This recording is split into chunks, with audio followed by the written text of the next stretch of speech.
கோயம்புத்தூரைச் சேர்ந்த ஒரு சகோதரன் உண்மை காதல் கதை. இந்த சகோதரன் அதே ஊரைச் சேர்ந்த ஒரு சகோதரியை காதலித்தான். உயிருக்குயிராய் காதலித்தான்.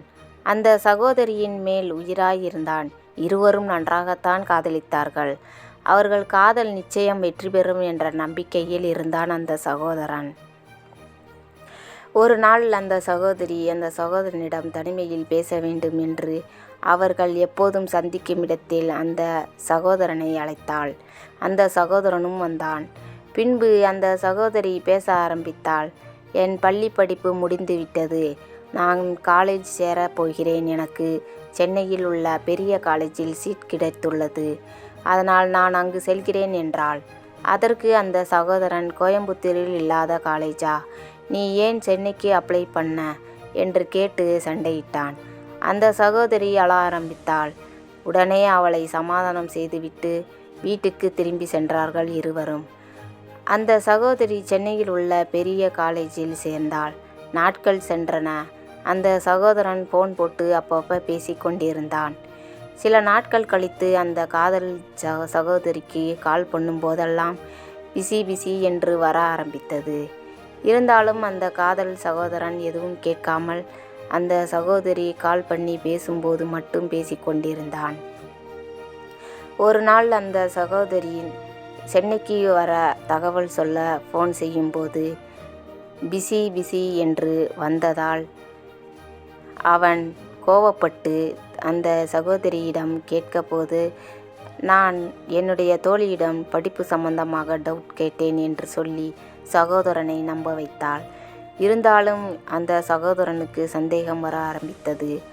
ஃபோன் செய்தாலும் பிசி என்று வருகிறது, சேட் பண்ணாலும் வெகு நேரமாகும், பதில் வர மாட்டேங்குது என்று நினைத்து உடனே அந்த சகோதரன் எந்த தகவலும் சொல்லாமல் சென்னைக்கு வந்தான். சென்னைக்கு வந்து ஹோட்டலில் ரூம் எடுத்து தங்கி தன் காதலியை பார்க்க செல்ல போகிறேன் என்று சந்தோஷத்தில் இருந்தான். அங்குதான் அவனுக்கு பெரும் அதிர்ச்சி காத்து கொண்டிருந்தது. அந்த சகோதரி வேறு ஒருவருடன் பேசி கொண்டு இருப்பதை பார்த்தான். அந்த இடத்திலேயே அவன் இதயம் நொறுங்கி போனது. பின்பு அந்த சகோதரி வேறு ஒருவருடன் பைக்கில் ஏறி சென்று விட்டாள். இதை பார்த்த அந்த சகோதரன் அந்த சகோதரியின் தோழியிடம் கேட்டபோது, அவள் அந்த பையனை காதல் செய்கிறாள் என்று சொன்னாள்.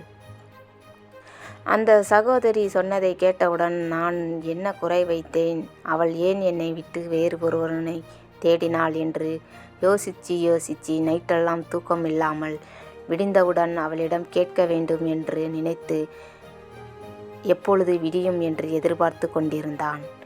பின்பு பொழுது விடிந்தது. வேகமாக அந்த சகோதரியை பார்க்க சென்றான்.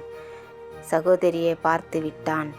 அந்த சகோதரியை அந்த சகோதரி இந்த சகோதரனை பார்த்தவுடன் ஷாக்காகிவிட்டாள். வெகு நாட்கள் கழித்து தன்னை பார்க்க வந்த காதலனை பார்த்து, இங்கே எதற்கு வந்தாய் என்று கேட்டாள். இப்படி அவள் கேட்பாள் என்று அவன் எதிர்பார்க்கவே இல்லை. பின்பு இருவரும் பேசிக்கொண்டிருந்தார்கள்.